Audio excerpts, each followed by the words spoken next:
voy a desactivar la cámara y el sonido y cuando ya esté transmitiendo me avisa y les manda el link para que se conecten en vivo y empiezo la clase. De hecho estoy viendo que ya. Sí, ya me parece que ya. Bueno, mándeles el link.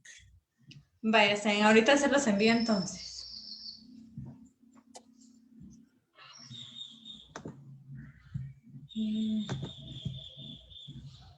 Fue el último.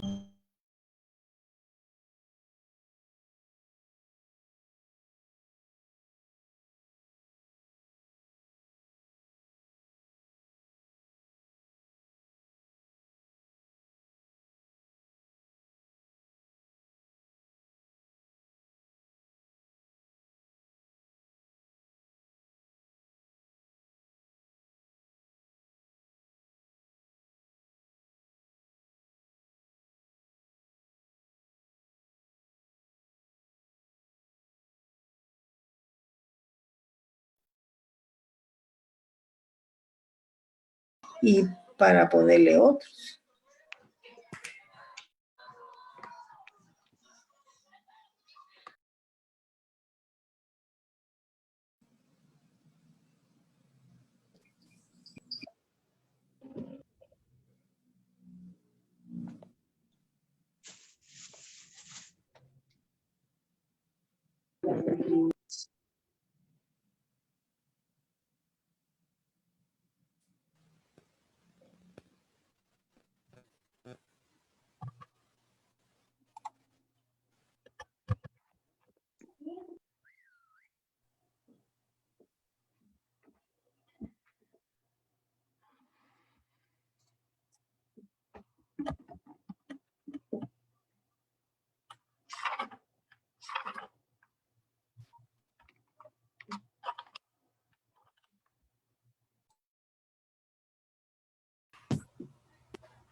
Bien, muy buenas tardes, mis estimadas amigas y amigos. Tengan todos una muy buena tarde. El día de hoy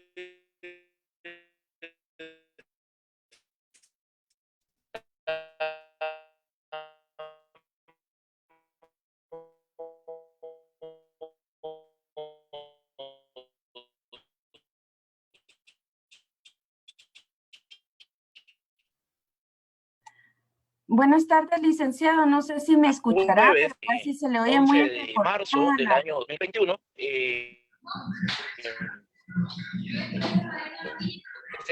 día de hoy vamos a generar esta transmisión. Se escucha bien. Acá un poco en movimiento, precisamente.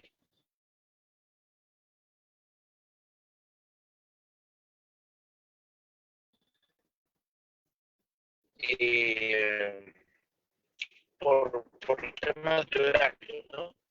Por derecho todos. Y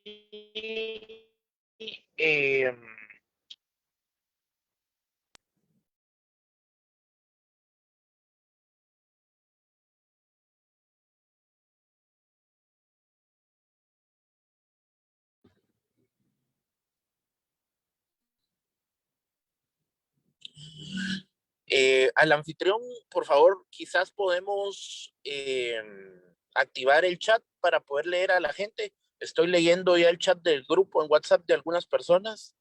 Solo quisiera corroborar el tema. Otra cosa que voy a hacer, creo yo, para efectos de...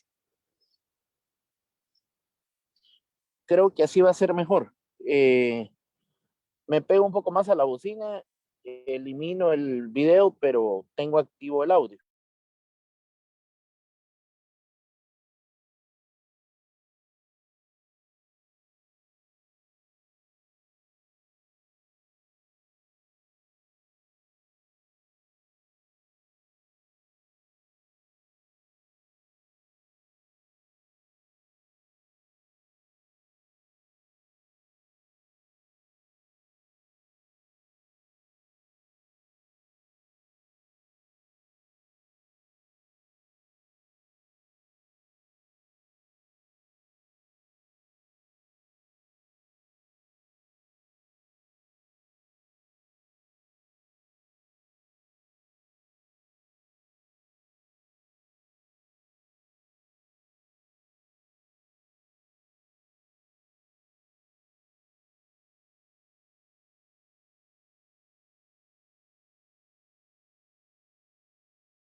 No se escucha.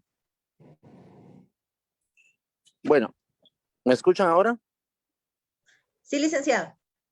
Bueno, miren, aquí lo que necesito es su colaboración en el sentido de que apaguen sus micrófonos y puedan solamente escuchar. Eliminé el video para que poder pegarme un poco más a la bocina y que me escuchen mejor. Así que vamos a evitar el video y vamos a quedarnos únicamente con la bocina. Bueno, el chat sí quisiera yo que esté activo precisamente para poder ir leyendo si el sonido está llegando bien. Si pudieran hacerme favor en este momento solo de confirmar en el chat que el sonido está bien.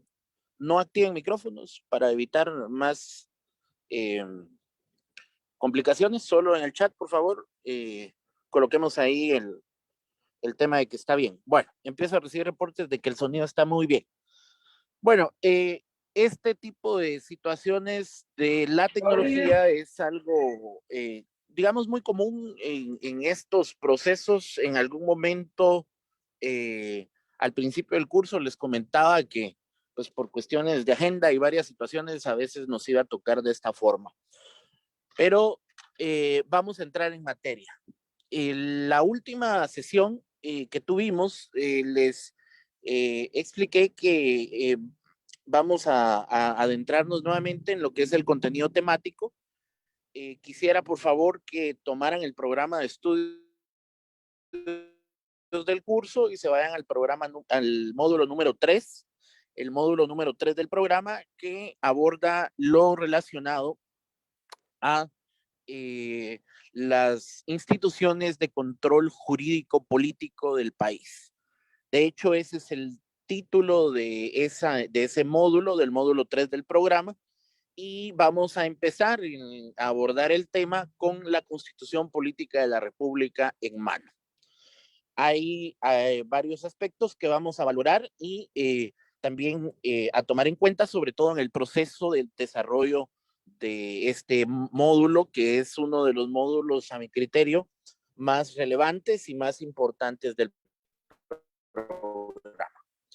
Entonces, ya que tienen ahí su programa a la vista, ustedes podrán observar que este módulo 3 se titula Entidades y órganos de consulta y de control político jurídico. Precisamente se aborda este tema relacionado a que nuestro sistema jurídico y nuestro sistema político, que no es lo mismo, hay una diferencia entre el sistema jurídico y el sistema político, pues ambos sistemas descansan sobre la base de un dogma. En algún momento, ustedes en otros cursos, en el desarrollo del pensum de estudios, entendieron el significado de la palabra dogma. Y si no, pues se los recuerdo. Un dogma es una idea dura, una idea pétrea sobre la cual se construye una doctrina o una teoría. Al respecto, es importante decirles que los dogmas son tradicionalmente utilizados en los credos o en las religiones, pero en el caso particular del derecho, el derecho también tiene un dogma, y es el dogma jurídico por excelencia, que es el dogmatismo constitucional. La Constitución Política de la República de Guatemala es básicamente el dogma sobre el cual descansa nuestro sistema jurídico y nuestro sistema político. La Constitución Política de la República de Guatemala es por excelencia la norma suprema. Y en consecuencia, todo el sistema jurídico, todas las leyes de carácter ordinario, reglamentario, individualizado y el sistema político debe girar en torno al respeto a la Constitución. En ese sentido, los abogados, los jueces, magistrados, diputados, funcionarios, todos, dice la Constitución, debemos estar sujetos a lo que establece la ley, y no existe, hay un principio básico en derecho que ustedes lo conocen, ya lo vieron y yo se los recuerdo en este momento, que es el principio de supremacía constitucional. El principio de la supremacía constitucional es aquel que explica que no hay nada por encima de la Constitución. Estoy hablando de esto porque todo cuanto tengamos que desarrollar y todo lo que tenga relación específica con estos órganos de control, de consulta y control político y jurídico, deben basarse siempre en los límites que establezca la Constitución. Cuando empezamos el curso, hicimos un diagnóstico muy genérico desde el punto de vista sociológico, antropológico, de las características del Estado o de la cosa pública que íbamos a estudiar en este curso. Hicimos una caracterización del Estado de Guatemala, y recordarán ustedes que pues hicimos el análisis y se determinó que el Estado de Guatemala, de conformidad con lo que establece la propia Constitución, es un Estado democrático. Así lo dice la Constitución. Es un Estado democrático porque nuestro sistema político, ¿verdad? Nuestro sistema por medio del cual elegimos a las personas, es un sistema básicamente que toma en cuenta la participación de las personas, que toma en cuenta la participación de la gente, que toma en cuenta la participación del pueblo. Entonces somos una democracia, pero no somos una monarquía, somos una república. Y somos una república porque nuestro sistema jurídico, noten ahora la palabra jurídico, y anteriormente cuando hablé de democracia dije sistema político. Como les repito, no es lo mismo. Nuestro sistema político descansa sobre la Constitución, pero sobre la doctrina o la teoría de una democracia. Y nuestro sistema jurídico descansa básicamente sobre lo que es una república. Y una república, históricamente, digamos, cuando uno explora el origen histórico de la figura de la república, tiene uno que irse allá al siglo XVI, siglo XVII, siglo XVIII, a estudiar, digamos, aquellos fenómenos y aquellas teorías, aquellas doctrinas del mundo antiguo, en donde los diferentes filósofos planteaban el tema de la democracia y particularmente el surgimiento de la república, entendiendo que la república es un sistema jurídico de organización de un Estado por medio del cual el poder está dividido. Es decir, el poder no le pertenece única y exclusivamente a una persona, sino que hay una división de poderes. Lo que la Constitución llama no solo división de poderes, sino además la Constitución denomina ese sano equilibrio entre las fuerzas de carácter político y entonces divide el poder en tres órganos o en tres grandes poderes. Ustedes lo saben, lo vieron allá en aquel curso de teoría del Estado, el poder judicial, el poder legislativo y el poder ejecutivo. Cada uno de los tres poderes tiene sus particularidades, tiene su caracterización, tiene sus facultades y tiene límites de su competencia de conformidad con la Constitución. Ahora, estoy hablando de esto por una razón, y la razón es básicamente que cuando hablamos de los órganos de control, de consulta y de control jurídico y político, no estamos refiriéndonos precisamente ni al Poder Ejecutivo, ni al Poder Legislativo, ni al Poder Judicial. Nuestra Constitución, como ya lo vimos en sesiones anteriores, establece que el poder le pertenece al pueblo de Guatemala y el pueblo lo delega mediante el voto popular en sus gobernantes. Un voto que delega esa soberanía, ese poder, dice la Constitución, el soberano es el pueblo y lo delega en sus gobernantes. Por eso es que cada 4 años pues salimos a elegir presidente, vicepresidente, diputados, alcaldes y eso es justamente ese proceso de delegación del poder. Ahora, hay ciertas instituciones que la Constitución establece como órganos de control, de consulta y de control jurídico político, que repito, no es ninguno de los tres poderes.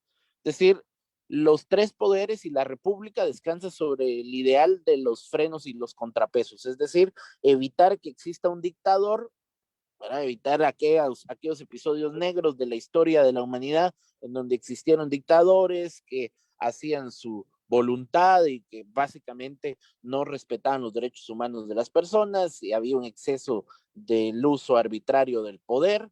Y aunque hoy en día las cosas no han cambiado tampoco radicalmente, sí con estos límites legales todavía sufrimos abusos, sí con estos límites legales todavía sufrimos tiranías, eh, tiranías judiciales, tiranías presidenciales, si todavía sufrimos eso con estos límites, no quisiera yo ni imaginar si no tuviéramos estos límites de estos frenos y estos contrapesos.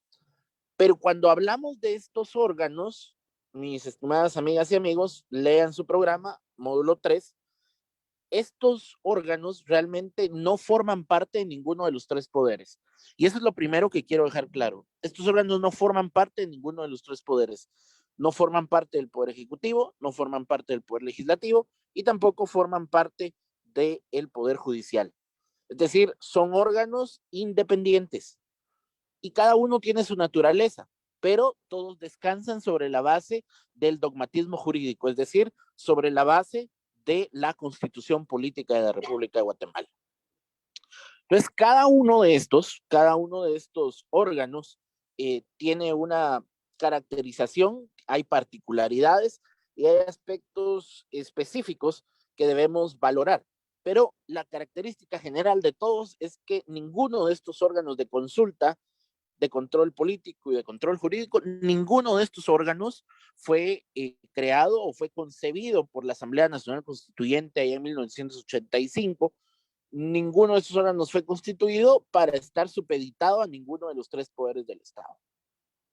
Es decir, algunos puestos de estos que vamos a ver, de estas instituciones, tienen relación directa con algunos poderes, pero son autónomos. Es decir, no deben, por su naturaleza jurídica, no deben estar supeditados a ninguno de los tres poderes. Entonces, cuando hablamos de estos órganos de consulta y de control político y jurídico, nos referimos a que son órganos independientes, que no pertenecen a ninguno de los tres poderes, no pertenecen al legislativo, no pertenecen al ejecutivo, no pertenecen al poder judicial y por lo tanto, al no pertenecer, al no tener jerarquía ni inferior ni superior sobre cualquiera de los tres poderes, también son autónomos y en consecuencia tienen un mandato constitucional de supervisión en el marco de sus competencias al Estado de Guatemala. Es decir, estos órganos que son de control político jurídico, ¿a quién controlan? Porque habla de control. ¿A quién controlan? Al Estado en sus tres poderes. Es decir, estos órganos de control jurídico y político tienen la facultad constitucional de controlar al Ejecutivo, al Legislativo y al Judicial. Y en ningún momento son otros poderes, porque solo son 3 poderes los que la Constitución señala. Lo que pasa es que son órganos que sirven para control. Algunos ejercen un control jurídico eminentemente y otros tienen un componente político jurídico. Y ahora que nos adentremos en cada una de estas instituciones, pues naturalmente vamos a ver cada una de estas acciones.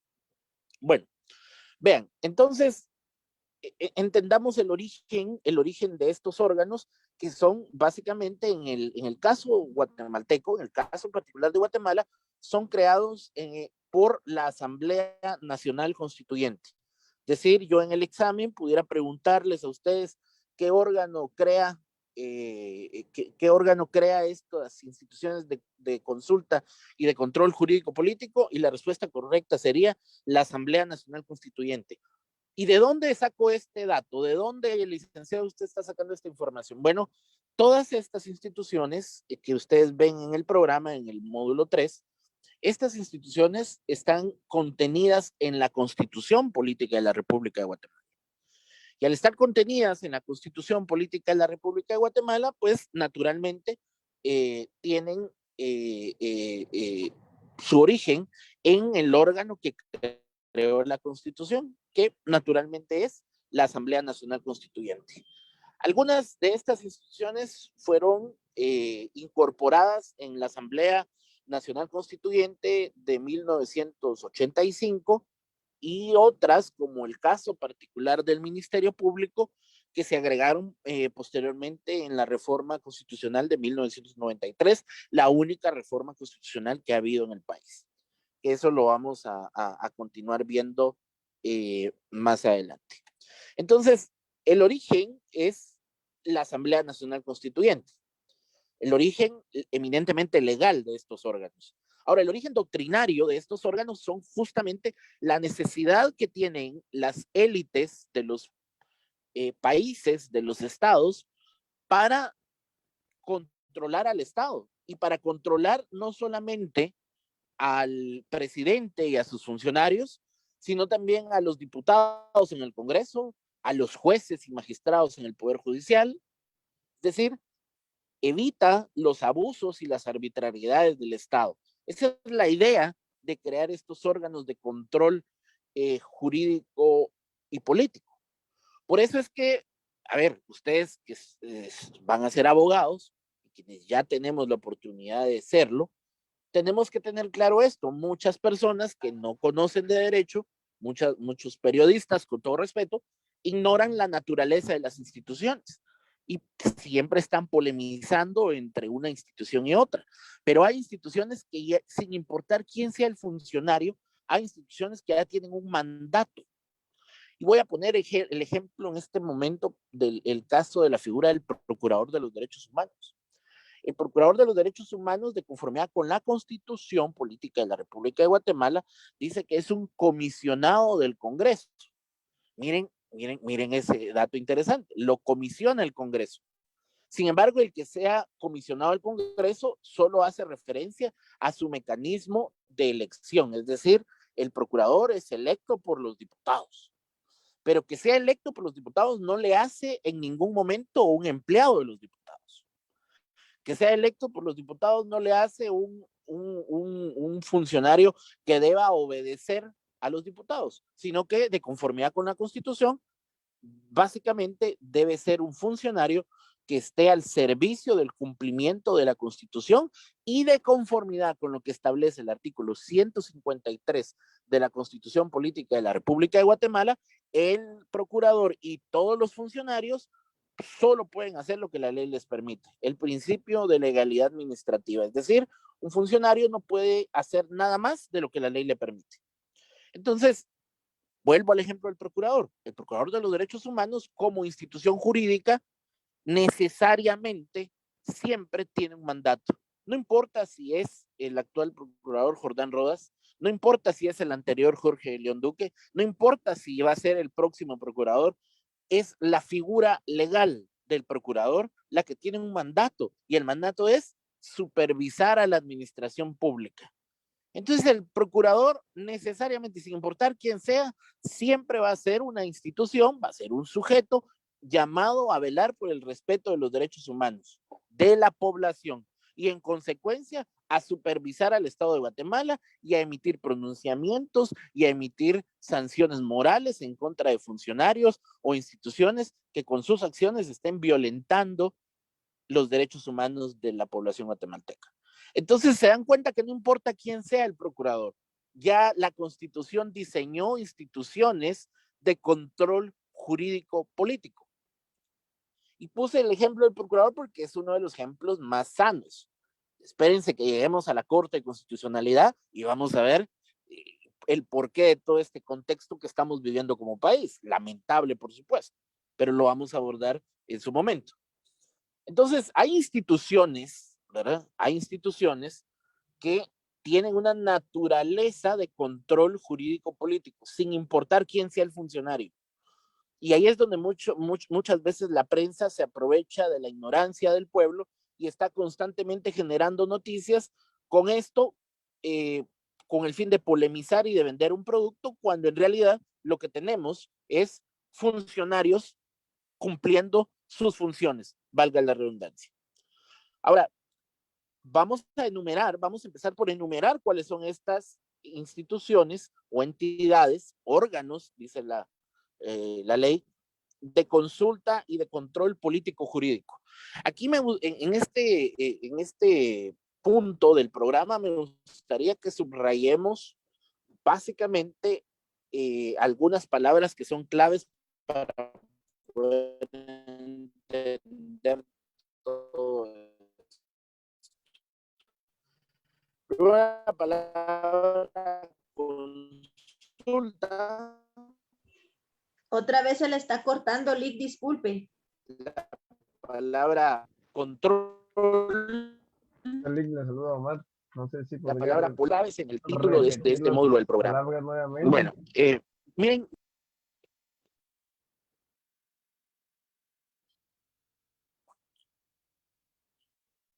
Ahí está. Ya vuelvo a leer sus mensajes.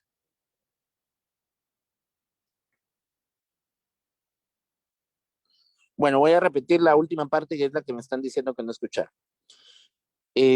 Cualquier comentario, igual yo estoy aquí leyendo el chat. Bueno, veamos. Les dije que vamos a subrayar 4 palabras importantes en el título del módulo 3 del programa. La palabra consulta, la palabra control, la palabra político y la palabra jurídico. Cada una de estas palabras son importantes porque regulan hacia dónde es que va direccionado el punto del programa.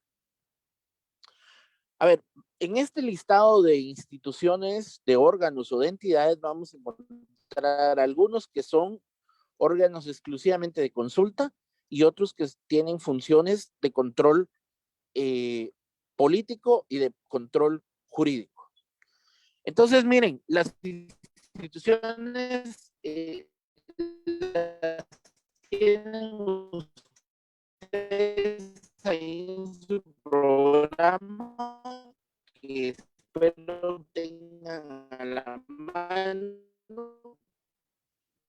La primera institución es el Ministerio Público, la figura del Procurador de Constitucionalidad y finalmente el Tribunal Supremo Electoral. Entonces, estoy leyendo sus mensajes. Gracias. Cuando escuchen bien, me vuelven a poner un mensaje para yo saber que están escuchando bien. No solo cuando no escuchen. Porque sí están escuchando. Estoy leyendo que lo que acabo de decir lo están poniendo. Ya se escucha. Bien, gracias. Ya se escucha bien. Bueno, muy bien, gracias. A ver, entonces, solo leí lo que está, ¿entienden? Eso ya está en el programa. como el Procurador de los Derechos Humanos, Constitucionalidad y el Tribunal Supremo Electoral. Bueno, cada una de estas instituciones,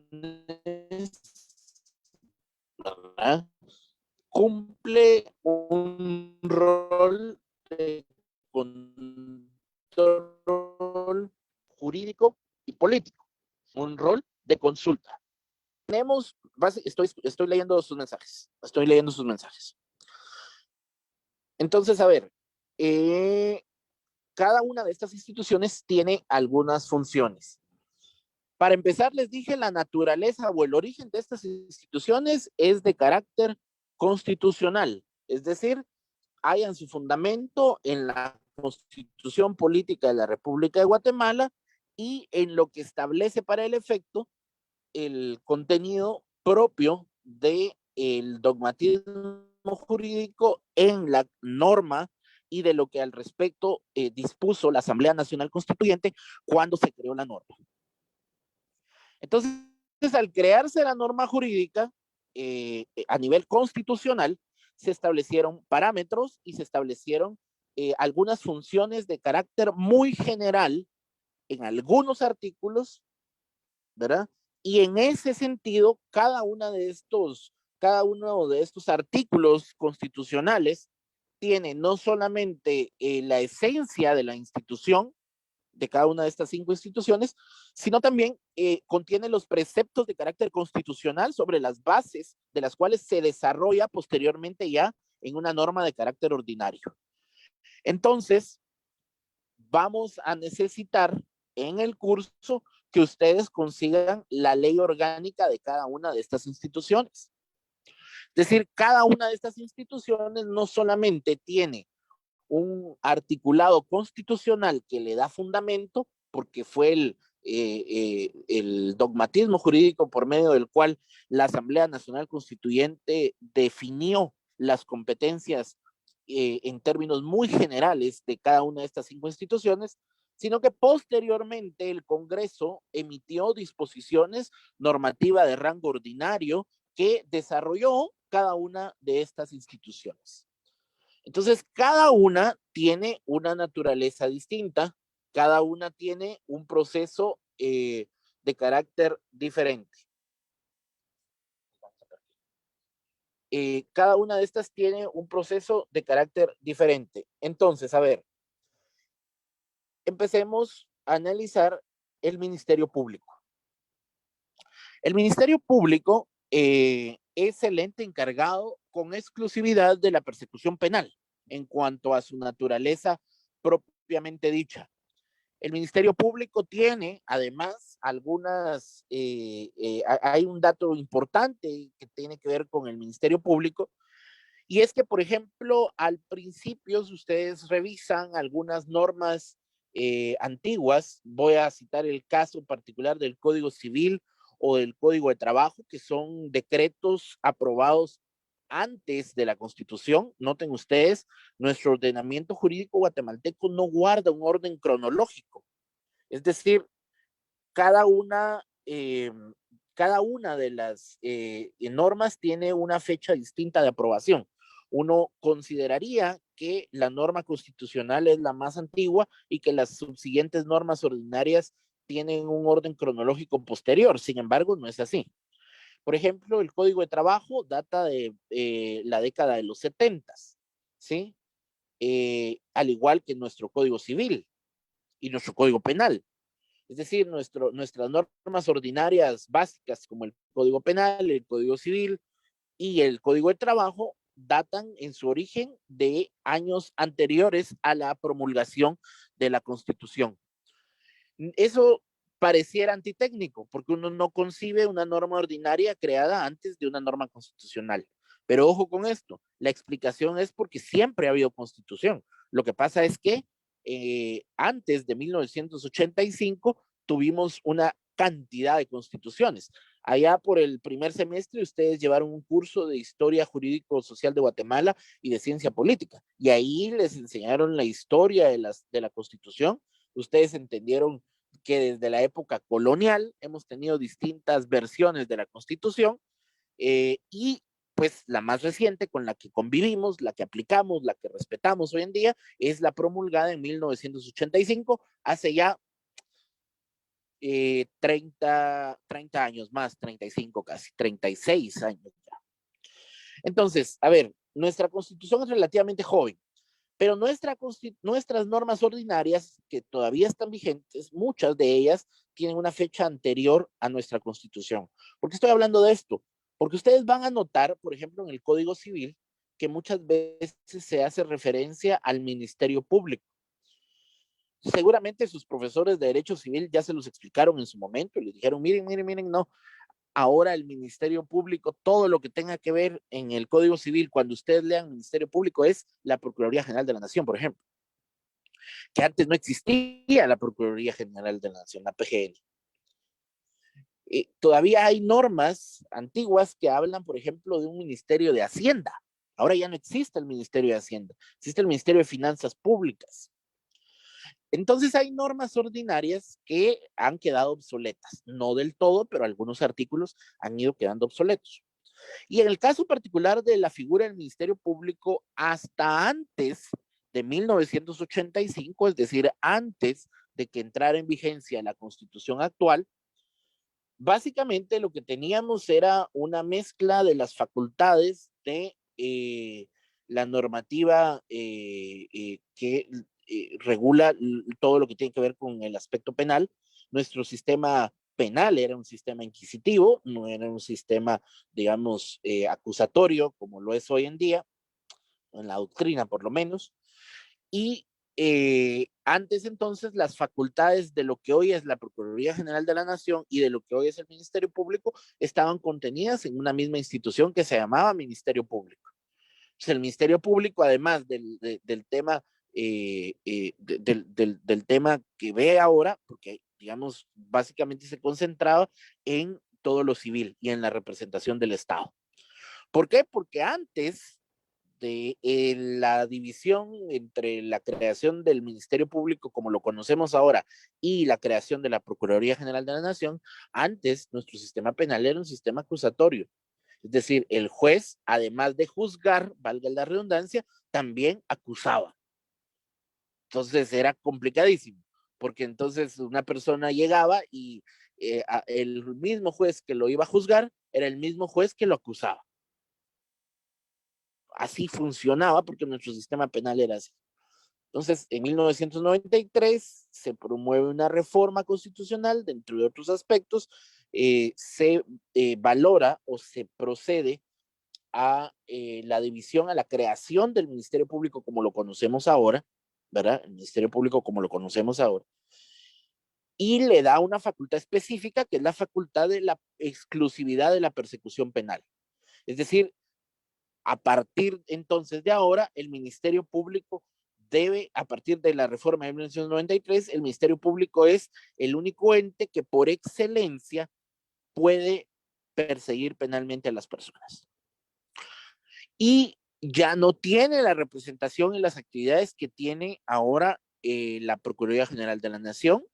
También eso obligó a que se cambiara el sistema penal. El sistema penal dejó de ser inquisitivo y se volvió acusatorio.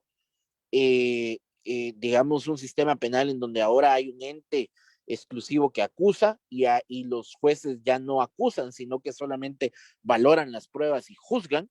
Se cambió el sistema, pero antes no era así. Entonces, el Ministerio Público tiene ese mandato específico. Aquí empecemos por identificar cuál es ese órgano superior del Ministerio Público. El Ministerio Público tiene una función y la hemos dicho ya varias veces. Es el ente encargado con exclusividad de la persecución penal en el país. ¿Qué quiere decir eso? Que nadie más puede en una audiencia, en un juicio, acusar a otra persona. Aquí hago la salvedad de materia penal. Ustedes ya llevaron este curso de penal respecto a la naturaleza de los delitos, que hay delitos que son, digamos, a instancia de parte, hay delitos cuya naturaleza son de acción pública, otras que son de acción privada y otras que son a instancia particular. pero el Ministerio Público debe formular su acusación y debe, sobre todo, tiene el monopolio de la investigación. Entonces el Ministerio Público es el ente que investiga y acusa, ¿sí? Ahora, el Ministerio Público debe entender, o debemos como nosotros como abogados entender cuál es la naturaleza del Ministerio Público y cómo se mide su productividad real. El Ministerio Público no mide sus... a ver, el Ministerio Público, al igual que los jueces y los operadores de justicia, no deben medir su efectividad con base al número de acusaciones o con base al número de personas encarceladas.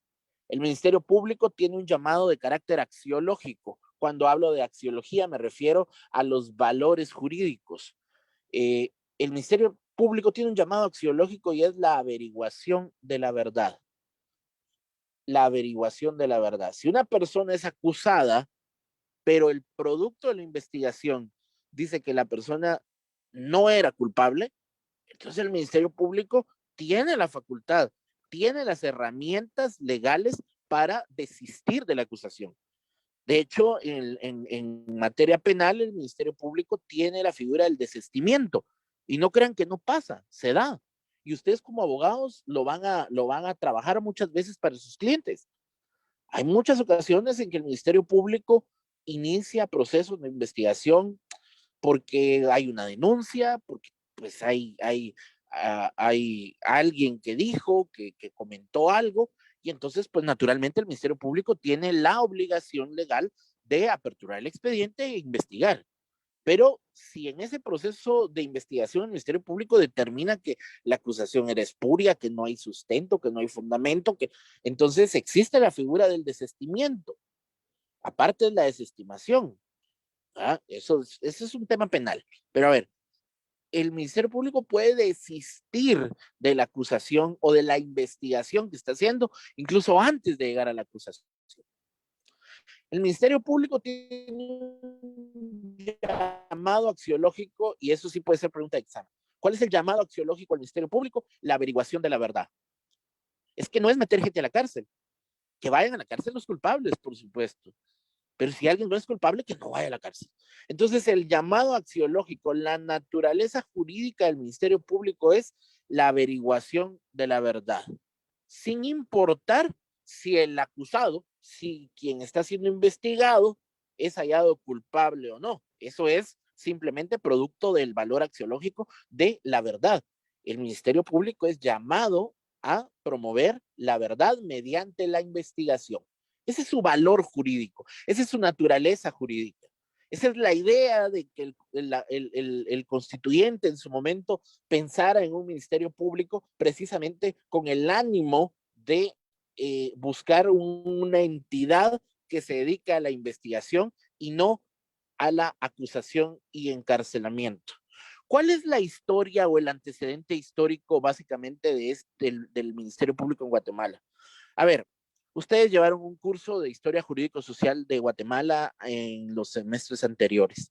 Ahí tuvieron que haber visto toda la historia del país. Espero yo que como buenos sancarlistas tengan esa conciencia social y entiendan el origen de nuestra sociedad, el origen del por qué vivimos tan fraccionados, de por qué vivimos peleando como sociedad, sectores contra sectores. Venimos de un tiempo duro. Tuvimos más de 36 años de conflicto armado interno, una guerra que dejó muchos muertos, tanto del lado de la guerrilla como del lado del ejército, empresarios, intelectuales, académicos, mártires universitarios. Bueno, mucha gente murió en ese conflicto armado interno porque habían ideales, unos de promover una república de libre mercado, digamos, y otros con un fin o con una axiología marxista o comunista en su momento. Eso fue en aquellos años, en aquellas décadas de los 70s y los 80s. ¿Por qué estoy hablando de esto? Porque en ese momento, en aquellos años, Guatemala era gobernada por dictadores. Y ahí tenemos la historia de Ríos Montt, por ahí tenemos una cantidad de personas que han sido pues, que han dirigido gobiernos militares. Y hasta antes de esto, tuvimos historias de terror en el país. Tuvimos historias de terror precisamente porque habían instituciones como la G12, ¿verdad? Habían instituciones como la Guardia de Hacienda, y si aquí en el salón tengo gente, digamos que de edad que recordará estas épocas, ustedes recordarán que eran épocas de terror. Habían escuadrones de la muerte. No es que ahora no los haya, pero en aquel momento era de terror hacer un comentario político, hablar de algo. La libertad de expresión estaba contenida allá en un papel y no se podía ejercer porque si no lo mataban. Y entonces teníamos un sistema penal que linchaba a la gente, los acababa, los echaba a perder. Entonces, tuvimos muchos mártires. En aquellos años, la muerte era una muerte física. Hoy en día, las muertes son muertes políticas. Antes a la gente le gustaba, antes la época era más salvaje. Si había un rival político, mandaban al ejército, mandaban a los escuadrones de la muerte y los desaparecían, los mataban. Hoy en día los tiempos han cambiado y por eso es que se creó un ministerio público, porque entonces ya la policía no era la que tenía que ir a investigar y la que tenía que además aportar pruebas. Ahora ya hay un ente autónomo. Esa es la naturaleza de la Constitución y de los constituyentes cuando crean esta figura, de decir, ¿saben? Vamos a crear una figura y sobre todo la vamos a hacer autónoma para que no esté supeditada al presidente de turno, para que no esté supeditada a ningún tipo de órgano que de alguna forma controle la situación política. Y entonces se crea el Ministerio Público con ese objetivo, con el objetivo de lograr de alguna manera encontrar un sistema penal justo para todos. Y básicamente lo que se logró fue crear esta figura y ese es su valor axiológico, es decir, la averiguación de la verdad.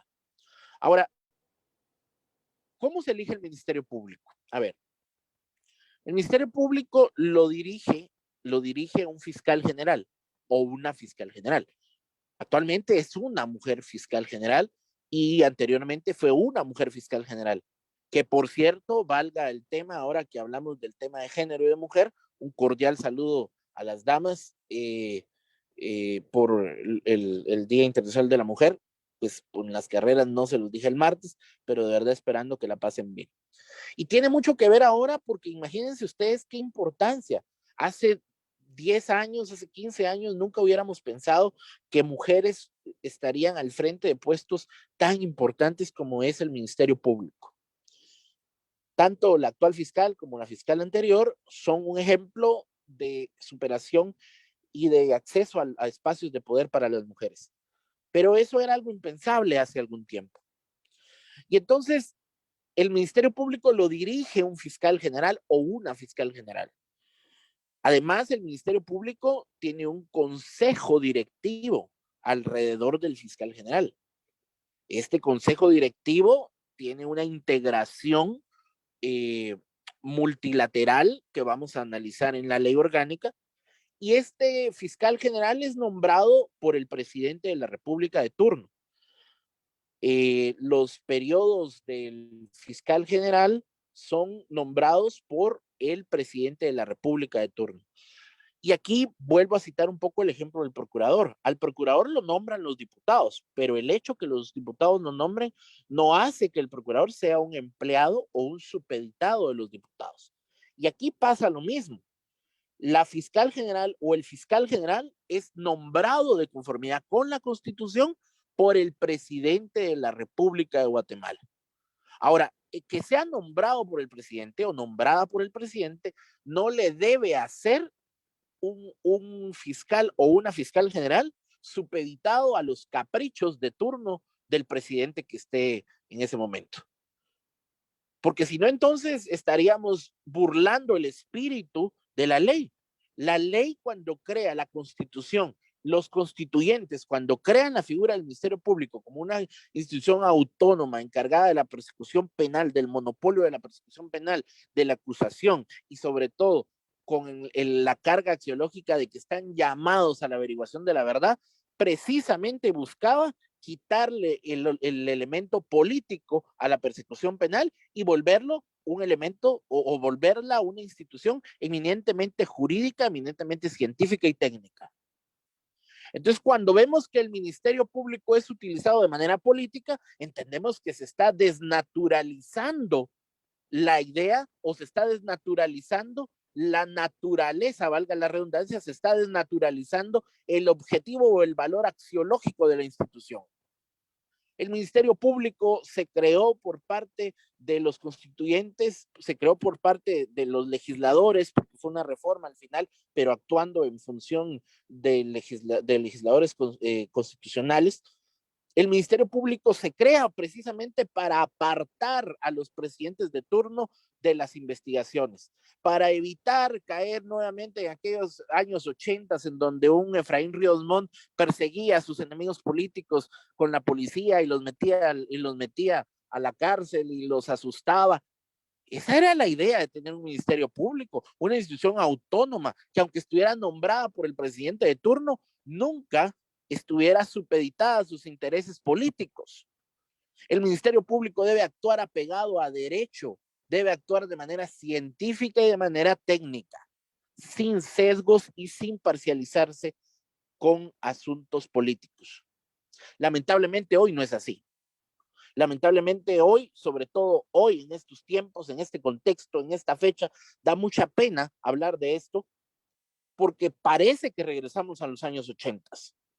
Parece que los enemigos del régimen tienen que ser perseguidos por el Ministerio Público. Parece que los enemigos del régimen de turno tienen que callarse y no decir nada para que no los tilden de corruptos o para que no los metan a la cárcel. Parece que las fuerzas vivas de la universidad no pueden manifestarse porque entonces todo el andamiaje jurídico que debería ser científico y técnico tiene un componente eminentemente político. Pero a mí, como profesor de Derecho Administrativo, me corresponde explicar la naturaleza de las instituciones, la naturaleza jurídica, la carga axiológica y el porqué de la creación de estos procesos y el porqué de la creación de estas instituciones. Entonces, el Ministerio Público se creó precisamente para eso, para evitar que regresáramos a los años 80, para evitar esa guerra fría, para evitar esa época de lo que en derecho penal la doctrina denomina la venganza privada, para evitar eso, para tener un fiscal o una fiscal independiente. Hoy en día las cosas no son así. Pero en su naturaleza jurídica, yo quiero que entendamos que se crea el Ministerio Público como un órgano autónomo, descentralizado. Es decir, no está supeditado en los términos legales a ningún capricho de ninguno de los tres presidentes, ni del presidente del Ejecutivo, ni del presidente del Legislativo, ni del presidente de la Corte Suprema. De nadie. El Ministerio Público debe tener una actuación apegada a derecho, científica y sobre todo técnica.